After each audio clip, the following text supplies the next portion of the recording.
One of my viewers noticed the tank mounted on the back of my seat and asked if it was an auxiliary fuel tank. The answer is yes, it is. I told him I'd make a video showing exactly what I did, so here it is. This was a pretty easy upgrade. I mounted a stainless steel tank directly to the back of the seat with sheet metal screws, and I installed a shutoff valve at the right front of the seat. I'll put a parts list below.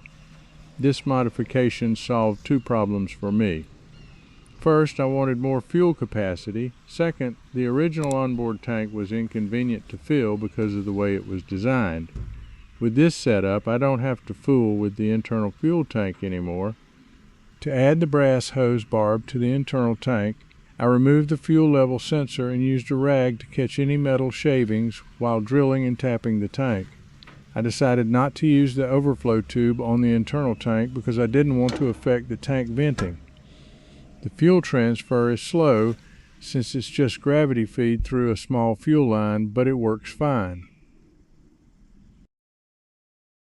These pictures will show the details a little better.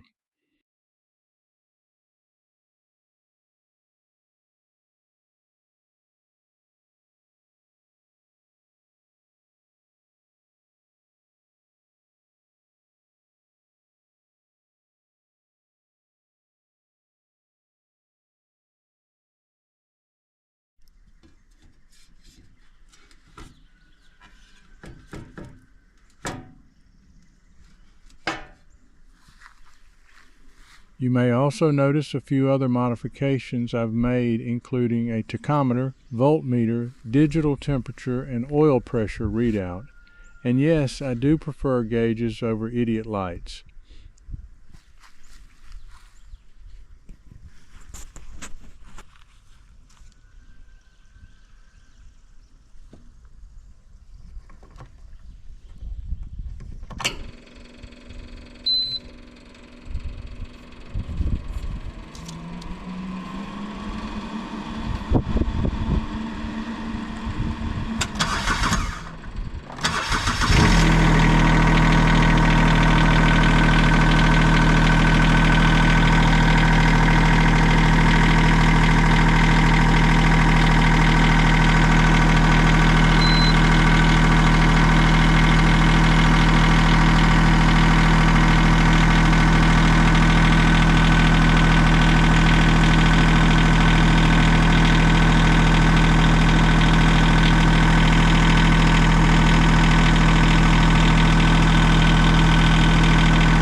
I installed a rear bumper too that also works as a trailer hitch. If you're interested in any of those upgrades, let me know in the comments. Thanks for watching.